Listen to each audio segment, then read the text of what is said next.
मैं अरुण मल्होत्रा साहब आप ही के पास आता हूं मैं।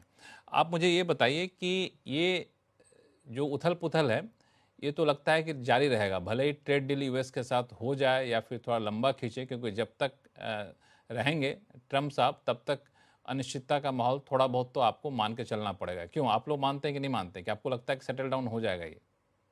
नहीं, ये अनिश्चितता इतनी जल्दी खत्म नहीं होगी। ये थोड़ा टाइम चलेगी। और जहां पे भी हमारा टैरिफ लेवल जाके सेटल होगा, 15, 20, कहीं ना कहीं 50 पे तो डेफिनेटली सेटल नहीं होगा। वहां से एक नया इकोनॉमिक ऑर्डर निकलेगा। पूरे वर्ल्ड में ये टैरिफ्स आए हैं, तो एक पूरा नया इकोनॉमिक सिस्टम बनेगा जिसका अनुमान लगाना, I think it is too early to call. हाँ, लेकिन कम से कम इतना तो बता दीजिए कि ठीक है, एक नया ऑर्डर निकलेगा, ये हम लोग भी मान के चलें, क्योंकि ये सिर्फ भारत पे नहीं लग रहा है, सब जगह लग रहा है। तो ऐसे में शेयर बाजार जो इस तरीके से रिएक्ट कर रहा है, तो इस फाइनेंशियल ईयर के आखिर तक शेयर बाजार से अगर बहुत स्मार्टली हम इन्वेस्ट किए तो कितने रिटर्न की अपेक्षा कर सकते हैं? पिछले 3 साल 4 साल में जो हुआ था, क्या उसी रेशियो में आएगा कि इस बार आपको लगता है कि नहीं, डबल डिजिट होना थोड़ा सा मुश्किल है? देखिए, पिछले 3-4 साल की रिटर्न एक्सपेक्ट करना कुछ ज्यादा हो जाएगा, बहुत ज्यादा एक्सपेक्टेशन हो जाएगी। उसको एक्स्ट्रापोलेट करना बहुत गलत है। हाँ, ऐसा कभी भी मार्केट में नहीं हुआ। आई एम श्योर कि बाकी जो मेरे एक्सपीरियंस मेरे साथ स्पीकर्स उनके हैं, पास जाऊंगा मैं। हाँ। वो भी यही मानेंगे। इतना एक्स्ट्रापोलेट करना ठीक नहीं होगा और इतनी अनसर्टेनिटी है। तो इस साल रिटर्न्स म्यूटेड रहेंगे। बट जहां म्यूटेड रहेंगे, second half will be much better हमारे फर्स्ट हाफ से। और दूसरा, अगले साल जैसे जैसे ये क्लैरिटी आती जाएगी, मुझे लगता है अगर आप इस साल का व्यू ना लेके इंडिया में 2, 3, 5 साल का व्यू लेंगे, तो आपके हाई टीन्स के रिटर्न आराम से बन सकते हैं। तो शॉर्ट टर्म में व्यू लेके ना चलें, लॉन्ग टर्म में व्यू लेके चलेंगे तो आपको अच्छा रिटर्न मिलेगा। शॉर्ट टर्म में शायद इतना ना मिले जितना कि आप पिछले 2-3 साल में कमाया। अनिल जी, जी आपकी भी यही राय है? जी एकदम। जैसे अरुण जी ने एक बहुत बड़ी बात कही कि एक हम एक पूरे वर्ल्ड में एक नया वर्ल्ड ऑर्डर बनते हुए देख रहे हैं, और ये बात काफ़ी हद तक सही है, और इसके इकोनॉमिक जो इम्पैक्ट है हमारे देश के लिए भी आने वाले समय में दिखाई देगा।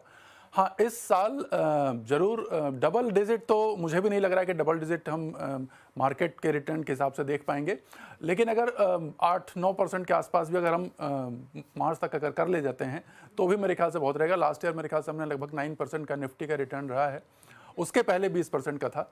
तो अभी इस साल थोड़ा सा मुझे एक ईयरली बेसिस पे एक मोमेंटम में कहीं न कहीं रुकावट दिखाई दे रही है। तो मुझे लग रहा है कि वही 6 से 8% के बीच इस बार जो है निफ्टी का अगर देखें पूरे ब्रॉडर इंडेक्स के हिसाब से, तो वो रहना चाहिए। मेहर वोरा साहब, बेस्ट पॉसिबल सिनेरियो क्या हो सकता है रिटर्न के लिहाज से? ये पूरा फाइनेंशियल ईयर देखें तो अभी रिजल्ट तो हमने देख ही लिया, एक रिजल्ट के जरिए आउटलुक भी मिल गया, और ट्रम्प साहब का तो टेंट्रम जारी ही है। बिल्कुल, आई थिंक जिस तरह से मार्केट करेक्ट हो रहा है, मुझे लगता है थोड़ा और करेक्ट हो सकता है। क्योंकि अभी भी 3-4 हफ्ते का नेगोशिएशन बाकी है। दोनों साइड से वर्ड्स विल फ्लाई, तो वो सब चलता रहेगा। तो वो अनिश्चितता में पोर्टफोलियो अगर बनाएँगे, तो मुझे लगता है कि by the end of the year एक डबल डिजिट रिटर्न तक at the broader index level देख सकते हैं। और जैसा I I think one of the panelist ने कहा कि इंडेक्स तो 6-7% गिरा है, लेकिन स्टॉक स्पेसिफिक तो काफ़ी गिरे हैं स्टॉक्स। तो उसमें मुझे लगता है स्टॉक पिकिंग से ज़्यादा इंटरेस्टिंग रिटर्न्स मिल सकते हैं। इंडेक्स लेवल से मेरे ख्याल से नॉर्मल रिटर्न्स मिलेंगे आपको, maybe high single digit या low double digit kind of returns. लेकिन स्टॉक पिकिंग खास करके मिड कैप्स हैं, स्मॉल कैप्स हैं, उसमें काफ़ी अपॉर्च्युनिटीज़ मिलेंगी स्टॉक पिकिंग की।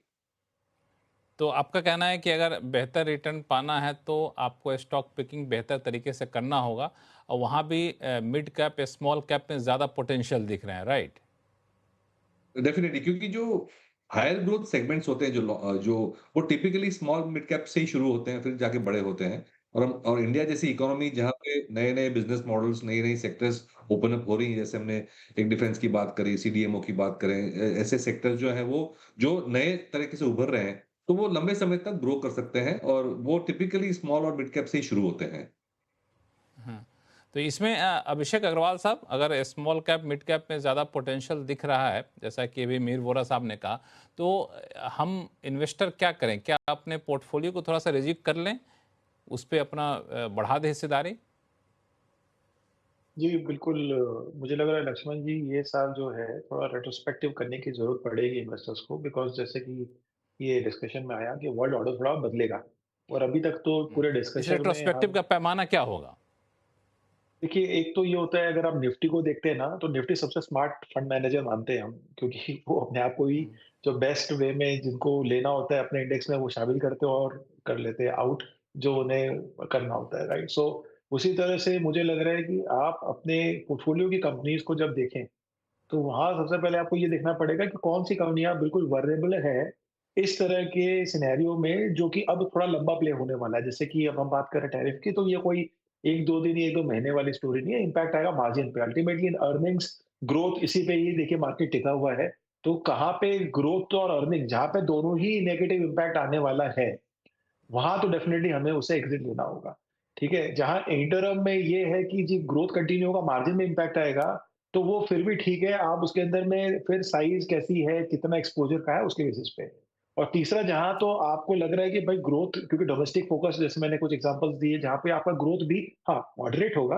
आप वैसे ग्रोथ की एक्सपेक्टेशन ना रखें जो आपने लास्ट 3 साल में देखी होगी, बट अदरवाइज़ ग्रोथ है, एक डिसेंट मार्जिन के साथ आप काम कर रहे हैं, प्रोटेक्टेड है। हाँ, अर्निंग की एक्सपेंसिव जो वैल्यूएशन है वो करेक्टिव हो सकती है, but at the same time वो क्रैश नहीं हो जाएगा। तो ऐसी जगह पे आप बने रह सकते हैं या ऐसे स्टॉक का आप और एलोकेशन बढ़ा सकते हैं। तो इस तरह से मुझे लगता है कि आप अपने पोर्टफोलियो को रीलुक करते हुए आप थोड़ा वेट्स के साथ या तो प्ले करें या फिर कुछ नए एडिशन और डिलीशन के साथ आप प्ले करें। हुँ। तो ऐसे में तो जैसे कि आपने कहा था पिछले सवाल के जवाब में, जो एफएमसीजी सेक्टर है, जहाँ पे ग्रोथ भी है, वॉल्यूम भी है, मार्जिन वहाँ पे थोड़ा-सा प्रेशर एक रहता है। तो वो सारे सेक्टर पोर्टफोलियो में वो बढ़ा लेने चाहिए? जी, बिल्कुल, जो चीज़ सीन है और जो प्रूवन है, वो हमें जब उसका एक आउटकम प्रेडिक्टेबल है, राइट? आप एक देश के इकोनॉमी के हिसाब से देख सकते हैं, जहाँ पे सबसे बड़ा प्रॉब्लम बस वहाँ पे कहाँ आता है, टिपिकली जो सबसे ज़्यादा बॉदरेशन होता है ना, वो इन्फ्लेशन होता है, कि जब आपके पास थोड़ी हाई इन्फ्लेशनरी एनवायरनमेंट हो जाती है, तो एफएमसीजी का मार्जिन जो है, वो जल्दी कॉम्प्रेस हो जाता है, क्योंकि इनकी एबिलिटी इतनी स्मूथ नहीं है कि आप जल्दी से सब पास ऑन कर दें एंड कंज्यूमर को। बट फिलहाल अगर हम आरबीआई की कमेंट्री को देखते हुए जा रहे हैं, तो वो कंसर्न अभी फिलहाल इतने एलिवेटेड नहीं है। इसकी बेहतरी पे अगर हम देखें, रेट कट का भी मोमेंटम चल रहा है और डोमेस्टिक डिमांड अभी आने वाली, क्योंकि 2 अगले क्वार्टर तक हम फेस्टिव टाइम देख रहे हैं। तो उस लिहाज से सर्टेनली मुझे लगता है कि जहाँ पे एक चुनिंदा अच्छी कंपनियाँ, जहाँ हमें पता ही है क्योंकि मोस्ट ऑफ द कंपनी अच्छी है यहाँ पे। आप बस अब आप ये देखिए कि आपको क्या पसंद है और कहाँ वैल्यूएशन कम्फर्ट है। कहाँ वैल्यूएशन कम्फर्ट है, क्या पसंद है? अरुण मल्होत्रा साहब, जब अपने पोर्टफोलियो को हमें बदलाव करना हो, फेरबदल करना हो, तो हम क्या ख्याल रखें? चूँकि मोटा-मोटी दिख रहा है कि अगला 1 साल तक कहाँ पे दबाव रहने वाला है। 2 चीज़ें कहना चाहूँगा उसमें लक्ष्मण जी। एक तो ये जी। साल it will be a stock pickers paradise. Top down या कोई मैक्रो अप्रोच नहीं चलेगी क्योंकि मैक्रो काफ़ी नेगेटिव है। तो आपको stock specific bottom approach in depth research करके लेना है। दूसरा मुझे लगता है इंटरेस्ट रेट कम आए हैं और यूएस में भी हमारा मानना है कि इंटरेस्ट रेट फेड कट करेगा। तो normally lowering interest rate support equity valuations. तो ओवरऑल इक्विटी कहीं आपको सेकंड हाफ में जैसा मैंने कहा बढ़ोतरी दिखेगी। क्या चीज ध्यान रखना चाहिए? कंपनियां जिनका फ्री कैश फ्लो अच्छा है, फ्री कैश फ्लो फील्ड मैं कल देख रहा था, एक company free cash flow yield 10% पे ट्रेड कर रही है, बैलेंस शीट स्ट्रांग है, कैश बनाती है, 9 के पीई पे अवेलेबल है।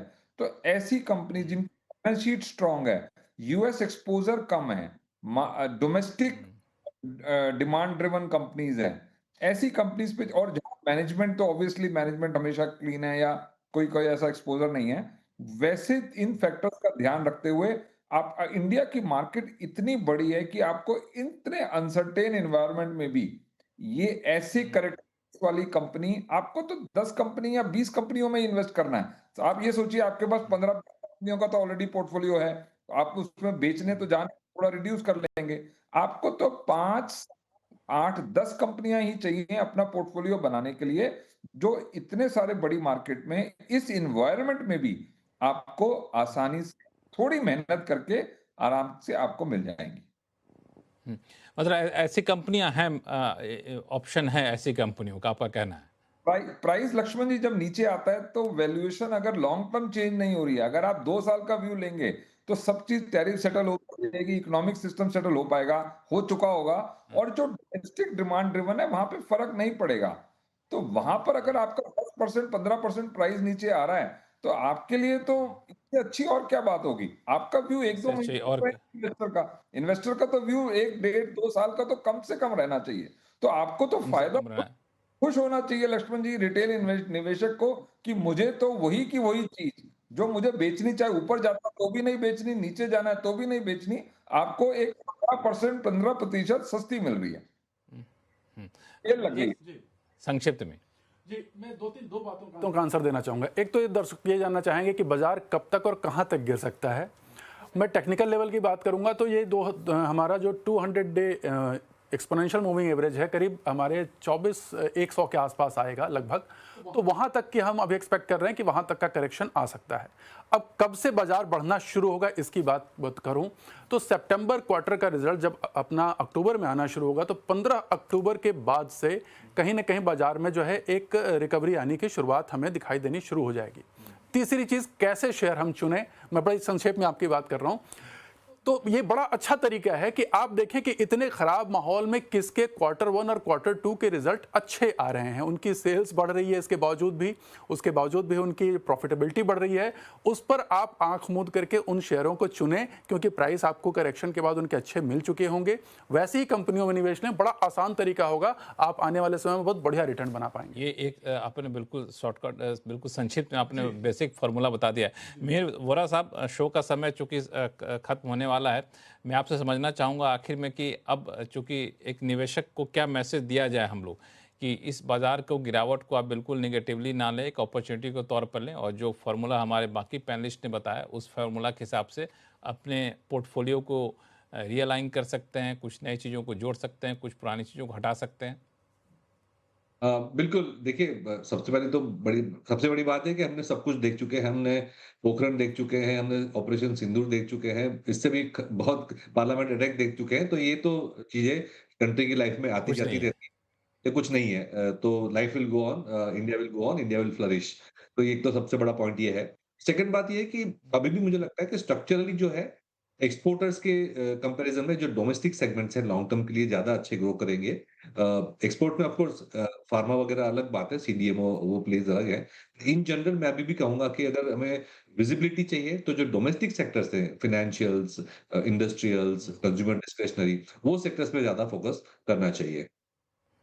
हालांकि इसमें एक्सपोर्टर को लेकर जो आपने बात कही, बाकी लोगों ने भी कहा, लेकिन मेरी अपनी एक राय ये है, आप बताइए मैं कितना सही हूँ, क्योंकि एक्सपोर्टर्स भी ऐसा नहीं कि हमेशा के लिए वो निगेटिव टेरिटरी में चले जाएंगे। क्योंकि मान लिया यूएस से हमारा मार्जिन कम भी होगा, यूएस में मार्केट थोड़ा सा कम भी होगा, तो कई सारे कंट्री के साथ जो हमारे फ्री ट्रेड एग्रीमेंट हो रहे हैं, बायलैटरल ट्रेड एग्रीमेंट हो रहे हैं, जैसे यूके के साथ हुआ, यूके के साथ होने वाला, वहाँ एक बड़ा बाजार हमको मिल रहा है। एक जगह से थोड़ा बहुत कम हो रहा था, दूसरी जगह बाजार हमें मिल रहा है। ये एक्सपोर्टर के लिए अपॉर्चुनिटी है जो मार्केट डाइवर्सिफिकेशन के जरिए उसको कैप्चर कर सकते हो। क्यों वोरा साहब? नहीं, बिल्कुल। सो मेरा एक्चुअली पॉइंट ये था कि ऑफ कोर्स स्पेसिफिक कंपनीज तो अच्छा कर रही हैं और करेंगी।